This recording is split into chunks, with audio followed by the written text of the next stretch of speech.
kalian selalu sehat dan bahagia. Saya mulai aja ceritanya.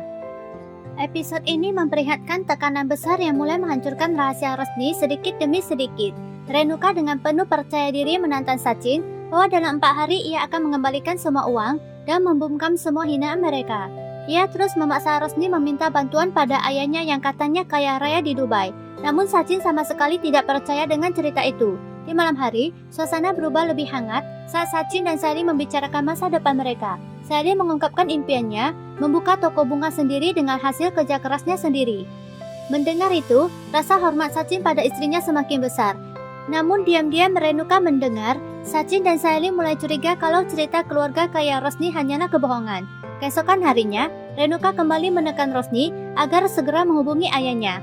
Rosni makin panik karena sebenarnya ia sedang menyembunyikan rahasia besar. Masalahnya semakin parah saat seorang pria misterius menelepon dan mengancam akan membongkar semua kebohongannya jika Rosni tidak membayar uang tutup mulut setiap bulan.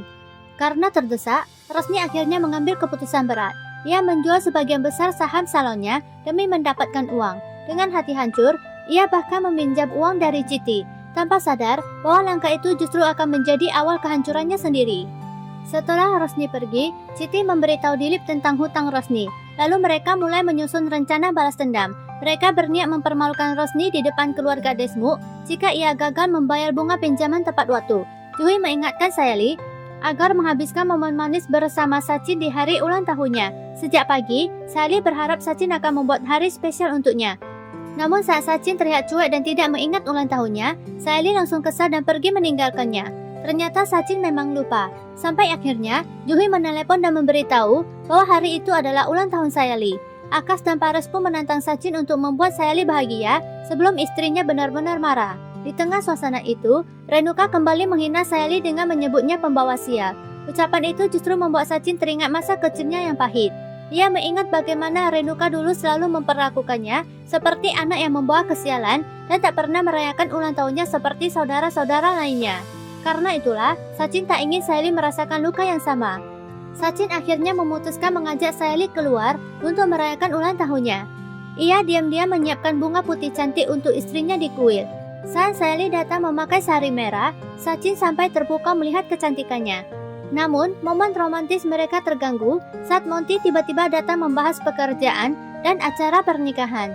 Sachin langsung cemburu, apalagi ketika Monty memberikan bunga kuning untuk Sally. Dengan wajah kesal, Sachin malah mengambil bunga itu dan memberikannya sendiri pada Sally sambil mencoba menunjukkan bahwa Sally adalah istrinya. Tingkah posesif Sachin membuat Juhi dan lainnya tertawa geli, sementara Sally malu-malu tapi senang melihat suaminya cemburu. Adegan berikutnya akan dipenuhi momen romantis antara Sachin dan Sally. Meski diwarnai rasa cemburu dan kesalahpahaman kecil, setelah Monty pergi, Sally memarahi Sachin karena bertingkah aneh dan cemburu di depan bosnya. Namun Sachin mencoba menenangkan suasana dengan memasangkan bunga putih di rambut Sally sambil diam-diam terpukau melihat kecantikan istrinya. Hati Sally langsung berbunga-bunga. Sachin lalu mengajak Sally menikmati ulang tahunnya dengan berjalan-jalan ke berbagai tempat di Mumbai. Sally terlihat sangat bahagia, tetapi suasana perlahan berubah karena ponselnya terus berdering.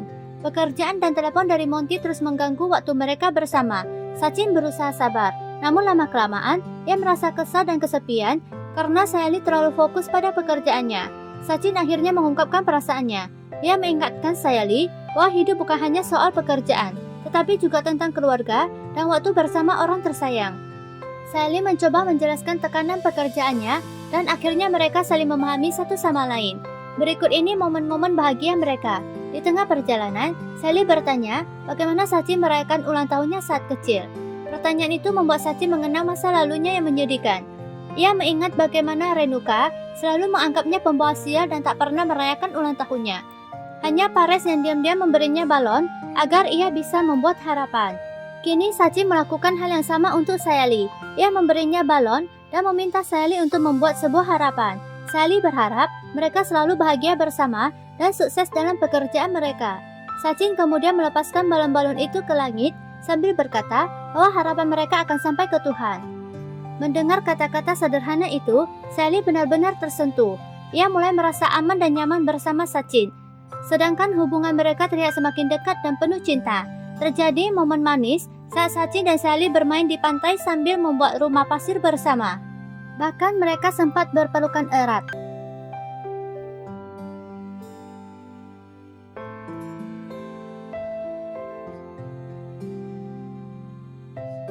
Setelah itu, Sachin menyiapkan kue ulang tahun untuk Sayali. Sayali terlihat sangat bahagia, tetapi suasana romantis itu kembali terganggu ketika Monty menelepon soal pekerjaan. Sachin mulai kecewa karena merasa semua usahanya sia-sia akibat Sayali terus memikirkan pekerjaan bahkan di hari spesial mereka. Saat Sayali terlalu sibuk berbicara dengan Monty, Sachin merasa sendirian dan diam-diam meninggalkan pantai. Sayali mencoba mengejarnya, tetapi Sachin sudah terlanjur sakit hati. Mereka akhirnya pulang dengan suasana canggung. Namun sesampainya di kamar, Sayali terkejut melihat Sachin sudah menghias kamar mereka dengan sangat romantis. Sachin yang kecewa mulai memecahkan balon satu persatu sambil meluapkan rasa kesalnya. Ia mengaku sudah berusaha keras membuat ulang tahun Sayali menjadi spesial, tetapi merasa pekerjaan selalu lebih penting baginya. Melihat pengorbanan Sachin, Sayali merasa sangat bersalah. Dengan mata berkaca-kaca, ia meminta maaf dan mengatakan bahwa ini adalah ulang tahun terbaik dalam hidupnya. Keduanya akhirnya saling memahami dan berjanji akan lebih mengerti satu sama lain. Mereka pun melanjutkan perayaan ulang tahun dengan memotong kue bersama dalam suasana romantis. Kemudian saling menyuapi kue. Namun tiba-tiba, Sayali tersedak saat makan kue. Ketika Sachin pergi mengambil air, Sayali tanpa sadar meminum minuman dingin yang ternyata sudah dicampur alkohol oleh Sachin untuk dirinya sendiri. Saat kembali ke kamar, Sachin langsung panik melihat botol itu sudah kosong. Tak lama kemudian, Sayali mulai merasa pusing karena efek alkohol. Sementara Sachin khawatir istrinya akan mabuk parah. Tak lama kemudian, Sayali mulai mabuk dan bertingkah sangat lucu seperti anak kecil. Dalam keadaan mabuk, Sayali hampir menerima telepon dan mulai mengeluhkan Renuka serta Rosni. Sachin langsung panik, takut keluarga mengetahui kondisi Sayali, lalu buru-buru merebut ponselnya. Setelah itu, Sayali mulai bernyanyi dan menari tanpa sadar. Bukannya marah, Sachin justru menikmati sisi lucu istrinya dan ikut menari bersamanya. Malah mereka berubah menjadi penuh tawa dan kebahagiaan. Mereka pun bercocok tanam sekali lagi. Keesokan paginya, Sayali sadar dan langsung malu besar setelah Sachin menceritakan semua tingkah anehnya semalam. Sayali bahkan merasa bersalah karena menganggap minuman alkohol adalah dosa. Namun Sachin terus menggoda dan menunjukkan video-video lucu saat Sayali mabuk. Ia sampai membuat folder khusus bernama foto-foto aneh Sayali, sehingga membuat Sayali semakin malu sekaligus kesal. Di tengah suasana manis mereka, masalah baru muncul saat Rosni pulang membawa sekantong penuh uang dan mengumumkan bahwa ia sudah mengembalikan semua pinjaman keluarga. Renuka langsung membanggakan Rosni dan kembali menghina Sayali karena berasal dari keluarga miskin. Namun Pares mulai curiga bagaimana Rosni bisa mendapatkan uang sebanyak itu dalam waktu singkat. Rosni tak mampu memberi jawaban jelas. Sementara Sachin dan Sayali semakin yakin bahwa ada sesuatu yang sedang disembunyikan Rosni. Pares mempertanyakan dari mana Rosni mendapatkan uang dalam jumlah besar untuk melunasi masalah pinjaman uang. Dengan tenang, Rosni mengaku bahwa ia meminta bantuan ayahnya. Ia mengatakan semua itu dilakukan demi menjaga kehormatan Renuka dan keluarga Desmond. Mendengar itu, Renuka langsung memuji Rosni habis-habisan dan kembali menyebut menantunya itu sebagai pembawa keberuntungan bagi keluarga. Namun Sachin tetap curiga. Ia bahkan ingin menghitung uang tersebut, tetapi Pares menghentikannya karena masih percaya pada Rosni. Di sisi lain, Renuka kembali menyalahkan Sayali atas semua kekacauan di rumah dan menuduh Sayali telah mempengaruhi Sachin agar melawan ibunya sendiri. Sachin langsung membela istrinya dan menegaskan bahwa semua yang ia lakukan berasal dari pikirannya sendiri, bukan karena hasutan Sayali.